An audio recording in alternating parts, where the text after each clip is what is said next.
अस्सलाम वालेकुम प्यारे दोस्तों, आज की वीडियो में हम आपको एक ऐसा वाकया बताएंगे कि जिसे सुनकर आप हैरान हुए बगैर नहीं रह पाएंगे। ये वाकया एक अल्लाह वाले का है जिसने अल्लाह की मदद से एक खूबसूरत मूर्ति में जान डाल दी और फिर वक्त के बादशाह ने उससे निकाह कर लिया और हिंदू पंडित इस मौजज़े को देखकर उसी वक्त ईमान ले आया। क्या है ये सारा किस्सा, जानने के लिए वीडियो को एंड तक जरूर देखिएगा। दोस्तों, पुराने जमाने की बात है कि यमन में एक मुसलमान बादशाह की हुकूमत थी। बादशाह में एक खूबी ये थी कि वो अल्लाह वाले नेक बुजुर्गों की बहुत कदर करता था। इसी वजह से बादशाह की एक अल्लाह वाले नेक बुजुर्ग से बहुत दोस्ती थी। बादशाह को जब कभी भी उस दरवेश बुजुर्ग की जरूरत पड़ती वो बादशाह की खिदमत में हाजिर हो जाता। यूं तो बादशाह में कई खूबियां थीं, लेकिन इसमें एक ऐसी बुराई थी कि जो तमाम खूबियों पर भारी पड़ रही थी। बादशाह औरतों का बहुत बड़ा रसीहा था। जब वो किसी खूबसूरत लड़की को देखता उसे बगैर निकाह के अपने साथ रखता और जब उसका दिल भर जाता वो उसे महल से बाहर निकाल देता। कई शादीशुदा औरतें भी उसकी हवस की भेंट चढ़ चुकी थीं। फकीर ने कई बार बादशाह को इस बुराई से रोकने की कोशिश की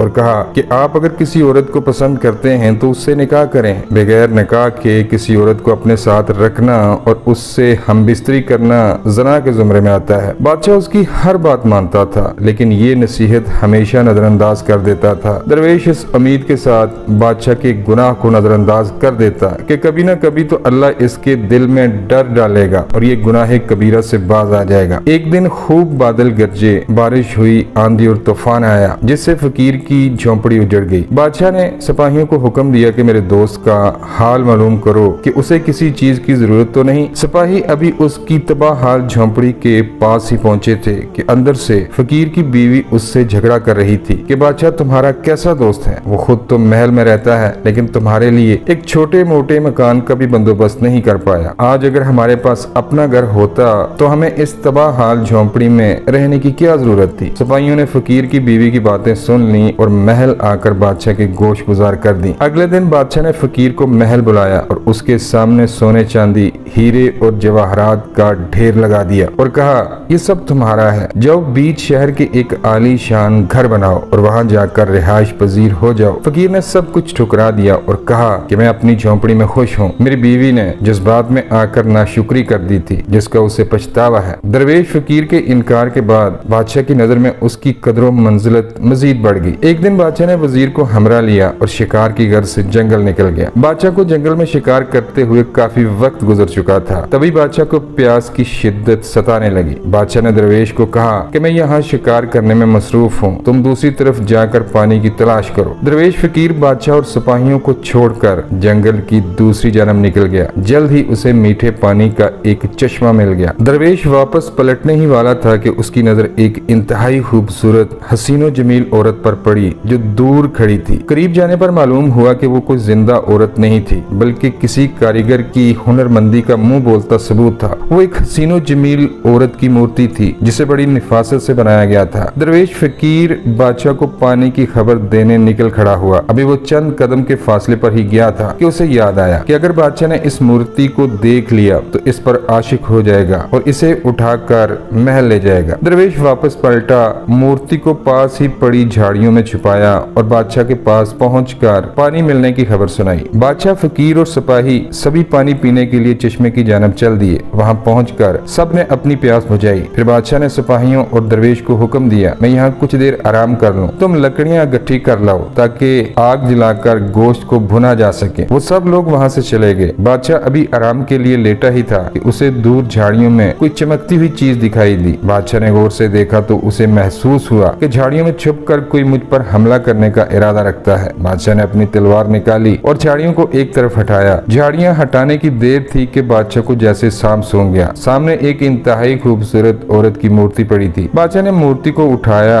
और उस पे फरिफ्ता हो गया। वो मूर्ति बादशाह को इस कदर पसंद आई कि उसके सामने घुटनों के बल बैठकर उसकी तारीफों में जमीन आसमान एक करने लगा। बादशाह अभी इस शहर से बाहर नहीं निकला था कि दरवेश और सिपाही हाथों में लकड़ियां उठाए वहां आ टपके। दरवेश ने बादशाह को खबरदार कर दिया कि इस मूर्ति से दूर हो जाएं, इस पे जादू किया गया है, ये मूर्ति आपको बहुत बड़ी मुश्किल में डाल सकती है। लेकिन बादशाह ने अपने दोस्त दरवेश की एक न सुनी। जब दरवेश ने बहुत ज्यादा इसरार किया तो बादशाह गुस्से में आ गया और उसने तंज भरे लहजे में कहा कि अब एक फकीर मुझे समझाएगा कि क्या ठीक है और क्या क्या गलत है। दरवेश अपनी जिद पे अड़ा रहा और कहा कि ये गुनाह कबीरा है, इस पत्थर की मूरत की तारीफें करके आप शिर्क कर रहे हैं, मैं आपको ऐसा नहीं करने दूंगा। बादशाह ने इंतहाई गुस्से के आलम में सिपाहियों को हुक्म दिया कि इसे उठाकर दूर कहीं वीराने में फेंकाओ। सिपाहियों ने हुक्म की तामील की और दरवेश को दूर वीराने में फेंक आए। बादशाह ने सिपाहियों को हुक्म दिया कि मूर्ति को उठाकर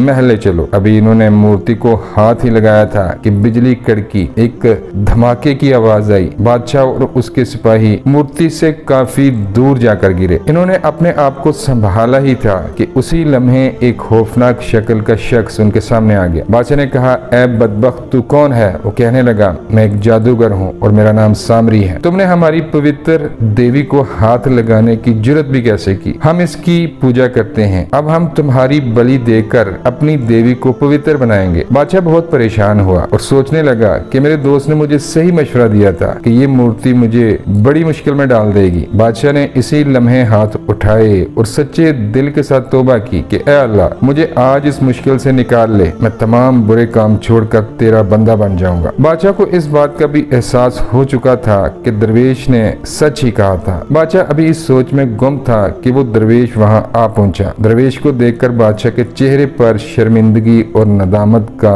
तासुर नुमाया था। दरवेश ने बादशाह सलामत से कहा, आप परेशान ना हो, अगर अल्लाह ने चाहा तो हम इस मुसीबत से निकल जाएंगे। इसी दौरान जादूगर ने कहा, तुम्हारा इल्म मेरे इल्म के सामने बेबस है। आज मैं तुम सबको कुर्बान करके अपनी देवी को खुश कर दूंगा। दरवेश ने कहा, जिसे मैं मानता हूँ वो सबसे बड़ा है, वो ताकतवर है, इसका कोई मुकाबला नहीं, और तुम जिसकी इबादत कर रहे हो ये पत्थर के एक बुत के सिवा कुछ भी नहीं है। दरवेश की बातें सुनकर जादूगर आग बगोला हो गया और कहा, आज मैं तुम्हें और तुम्हारे बादशाह को जलाकर राख कर दूंगा। फिर उसने मंत्र पढ़ना शुरू किया। दरवेश जमीन पर बैठ गया और दुआ के लिए हाथ उठाए। वो रो रो कर अल्लाह से दुआ कर रहा था कि ए अल्लाह, इस शिर्क करने वाले के सामने आज हमें सुरखरू कर दे, तू सबसे अफजल है और कुछ भी कर सकता है। फकीर ने दुआ की तो उस मूर्ति के अंदर अल्लाह तबारक व तआला ने जान डाल दी। जो मूर्ति हिल भी नहीं सकती थी वो चलती हुई जादूगर के पास आई और कहा, तू झूठा है और ये दरवेश और इसका खुदा सच्चा है। फिर उसने कलमा पढ़ा और सजदे में गिर गई। ये मौजज़ा देखकर जादूगर दरवेश के पास आया और कहा, मैं तौबा करता हूँ और तुम्हारे